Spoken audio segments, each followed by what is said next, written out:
What songs did you sing along to as a kid only to realize as an adult the lyrics are full of sexual innuendo? Olivia Newton-John's Physical. I just thought it was a song about working out at the gym. Push It, Salt and Pepper.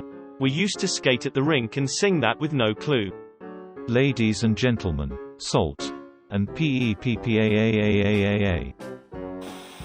I'm having a great time guessing the ages of all the posters here.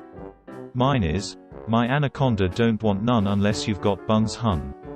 I'd say there's two different generations that can say this now, but I don't think the Nicki Minaj people are that confused.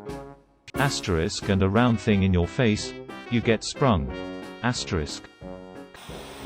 I was very young when Fleetwood Mac Secondhand News was huge on the radio, and I loved that song. Asked my mum what the lyrics meant, and without the slightest pause told me it was about a cat going to the bathroom with her version of the chorus, "Won't you lay me down in the tall grass, and let me do my stuff," followed by "meow meow meow meow." Single quote. For years I thought that song was about a cat taking a poo. It's not. This is my favorite one in this thread by far.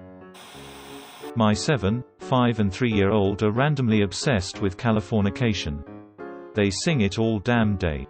There's nothing quite like the chorus of Hardcore, Soft P, to make you feel like a parenting success. Most RHCP songs are about DG and addiction, the ones that aren't are about sex. My milkshake brings all the boys to the yard. My first grade teacher called my dad in after school cause I used my show and tell time to sing the Spice Girls hit, 2 Become 1, which my sister had playing all the time. Didn't get in trouble or anything. Dad thought it was hilarious but told me not to do that anymore and told my sister to be careful what she plays around me. Oh yeah, also I'm a dude. I was out fishing with my dad one summer when the radio on the boat broke, so he suggested I sing instead. I sang 2 Become 1 and he got super quiet and awkward. I remember as a 7-year-old I could sense how he was feeling, but I couldn't for the life of me understand why. Now I know. Like a Prayer, Madonna. LPT, assume that any and all Madonna is sexual innuendo. Except for the stuff that isn't even innuendo. My 3-year-old daughter constantly sings Rock You Like a Hurricane thanks to the Trolls movie. The wolf is hungry, he's licking his lips, my cat is purring, it scratches my skin.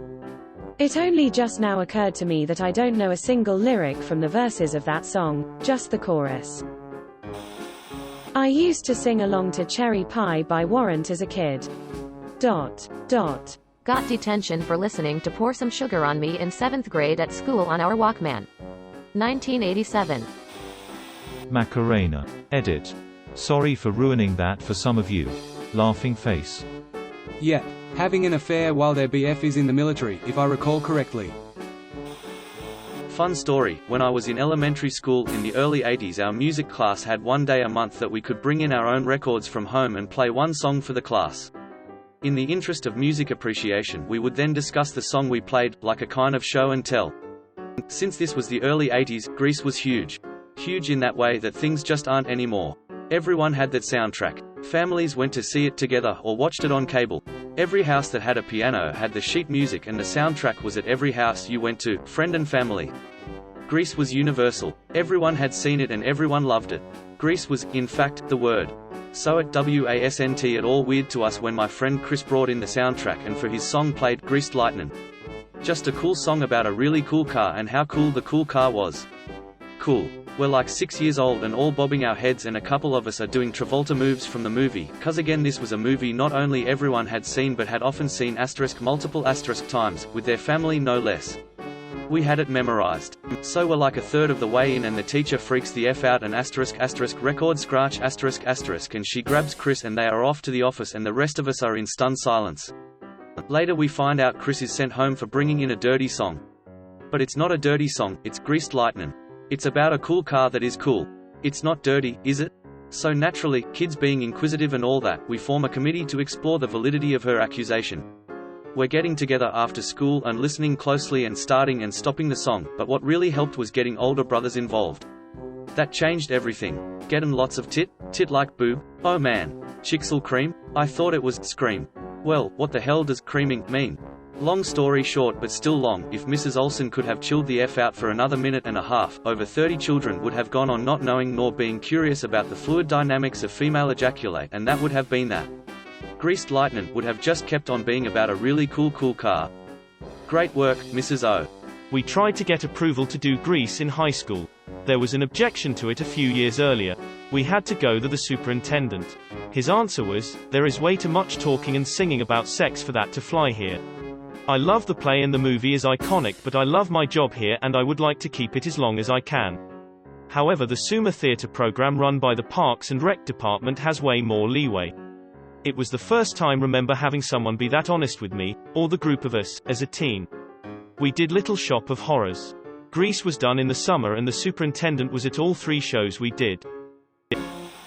Boom Boom Boom, Venga Boys. Lol. Same lol. I thought it was about a sleepover until I saw the video clip and I'm like, wait, there's too much boobies for it to just be a sleepover. Little Red Corvette. Oh man, did I have no clue what I was singing along to. My younger sibling, born much later, would sing Barbie Girl. Semi-Charmed Life was my jam in middle school. Still is, but at least now I know it's about meth and sex. Edit. Yes, I'm from Florida. One of the lyrics is literally, "Doin' crystal meth will lift you up until you break." But also, to be fair, you can barely understand what he is saying at that part.